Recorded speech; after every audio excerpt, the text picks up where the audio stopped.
Hi everyone, Ray here from City Fan TV. Hope you're all doing very well. I'm here in the Northern Ireland, a bit of drizzle at the moment. Hopefully it's not going to rain too heavy. Today I'm going to talk about Joao Cancelo. Joao Cancelo. What a conundrum that guy is. Look, he's 29 years old. Has been at City for 4 seasons, and obviously well documented kind of falling out last season with Pep because he wasn't playing, wasn't happy, and he ended up going on loan to Bayern Munich. Let's start off by having a quick look at his background. Look, he started in Portugal with Benfica, went over to Valencia in Spain, then he went to Inter Milan on loan whilst he was at Valencia.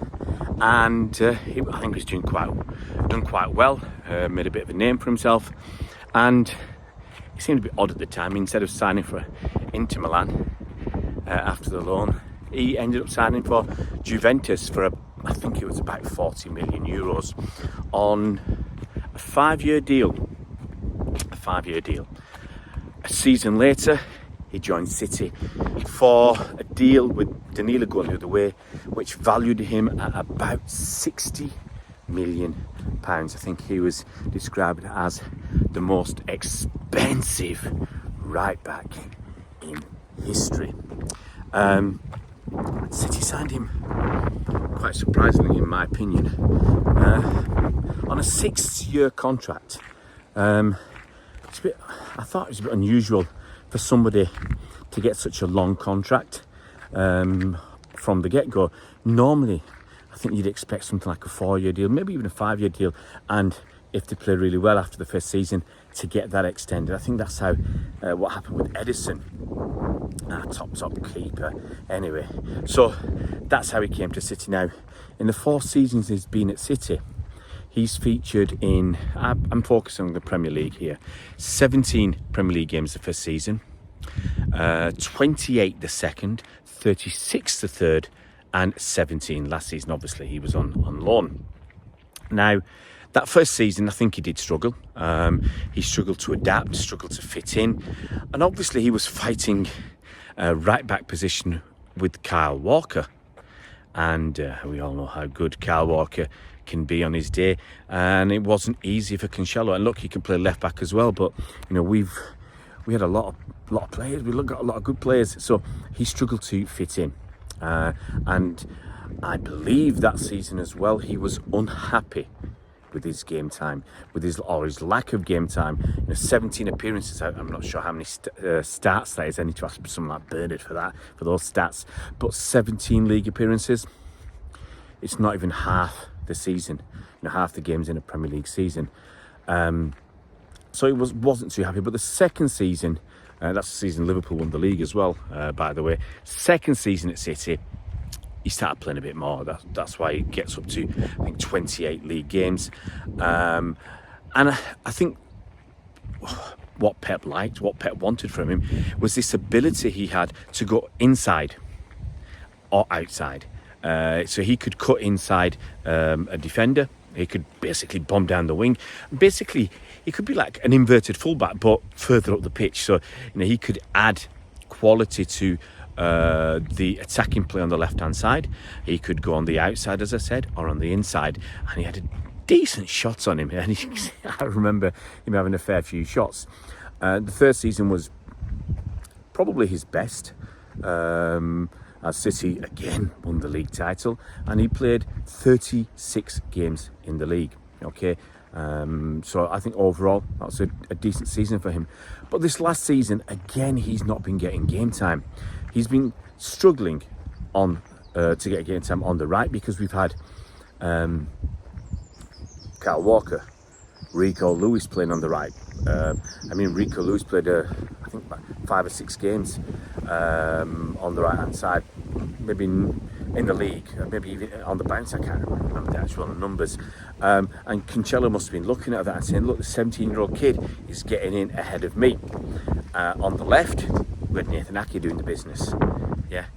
And Cancelo was struggling, and I think there was 3 games on the bounce that he didn't feature or didn't start, and he was miffed. He didn't even start in the FA Cup game, and I think he threw by the signs of it, a bit of a wobbly, and he wanted out. And when you look back through his career, he's moved around a fair bit. You know, if you think about it, Benfica, Valencia, Inter Milan, Juventus, Manchester City, all within the space of not even 10 years, 7, 8 years. So you start to ask myself the question, is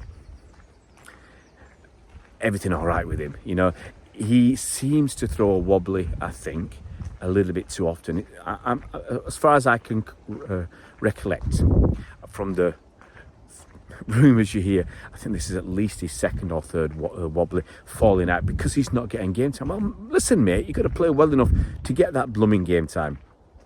And as soon as he's out of the picture, he doesn't knuckle down like other players do. He doesn't put his head down. He doesn't work hard and say, right, I'm going to show Pep why Joao Cancelo should be either on the right or on the left. Look, that season, I remember when KDB was injured and Cancelo was playing on the right, Gundogan started scoring a ton of goals. And that was 2 or 3 seasons back. And Cancelo looked fantastic. Honestly, I thought his attacking play was brilliant. His defending actually was all right. And I thought Kyle Walker's days were numbered. Okay? But Cancelo just didn't have that consistency. He just didn't keep on going. I'm going to turn around and walk back up this hill. So he didn't have that consistency. He didn't keep on working at or performing at a high enough level. Now, I've always said his defending generally, in my opinion, hasn't been good enough. He's been caught out of position at times, basically not where he should be. He's up the pitch when we need him back on the defending, and he's made some rash mistakes. One that readily springs to mind. That game against Liverpool at Anfield last season. Okay, we lost the game, I think 1-0 to a more Salah goal. Okay.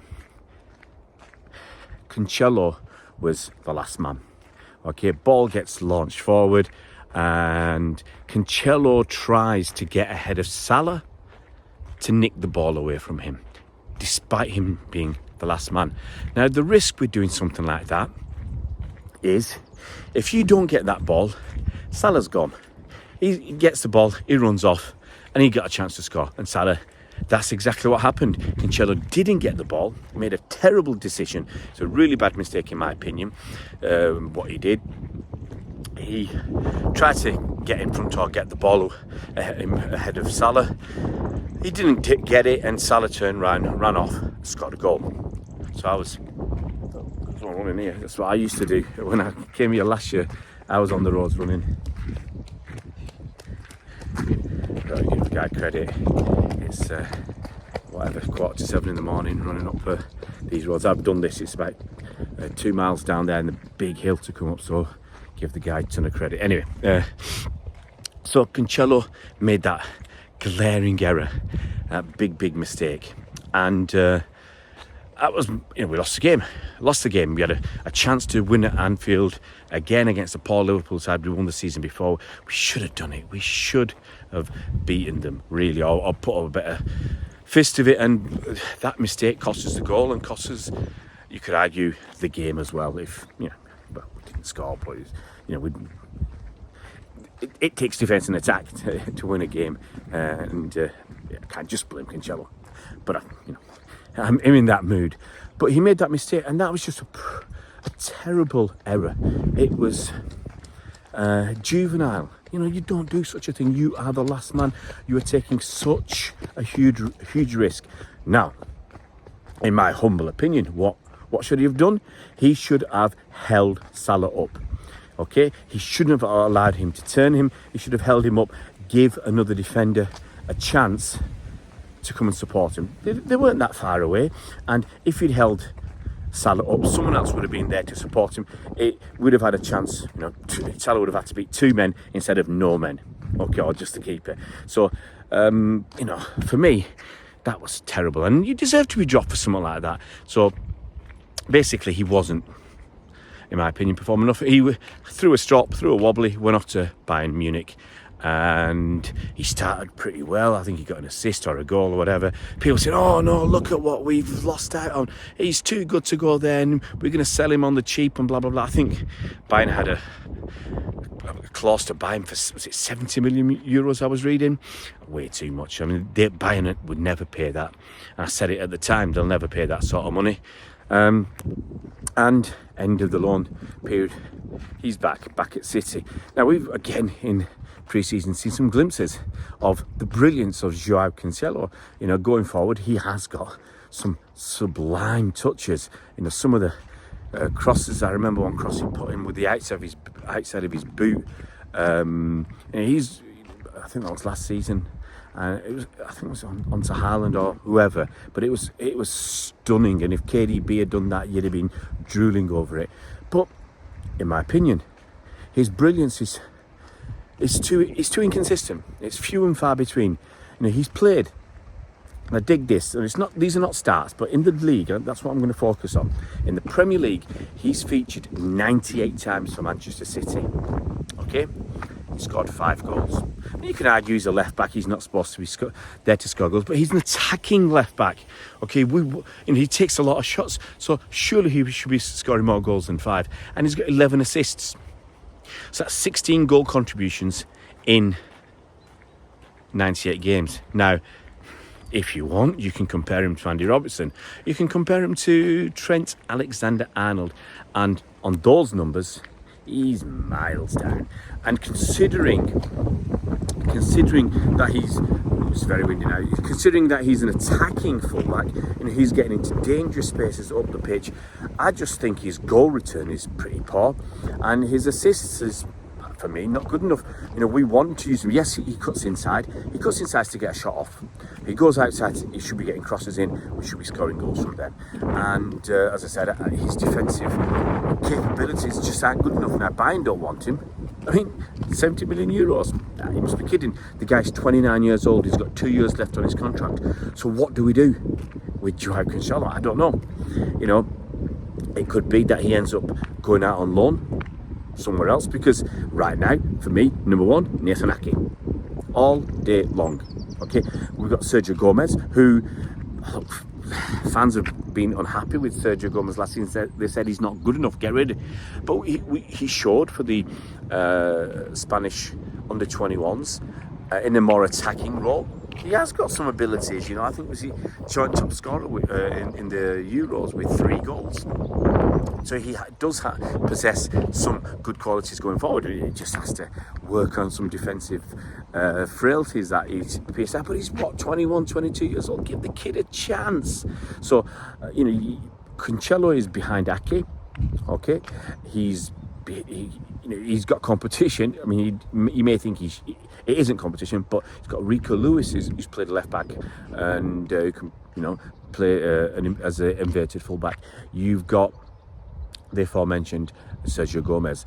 We can stick out Akanji's played out there. Even Bernardo Silva played out there this season. We've tried everybody instead of Joao Cancelo. So,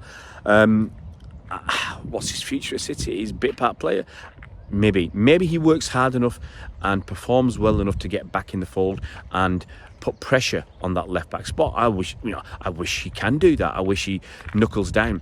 But at 29, 2 years left on his contract, you know, there's a possibility that we just, you know, send him out on loan, boot him away, try and get rid of him.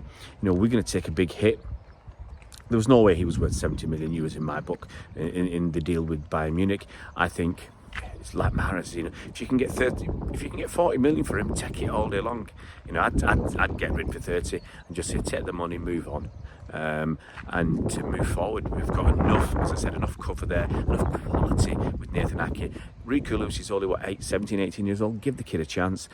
Give Gomez a chance to develop. And as I've said, we've got other players who can play out at left back. You know, Akanji can go there if we need. I just don't think there's a future for Cancelo at City unless he really knuckles down, not just in his attitude, but in his performances. He's got to be top dog if he wants to stay at Manchester City.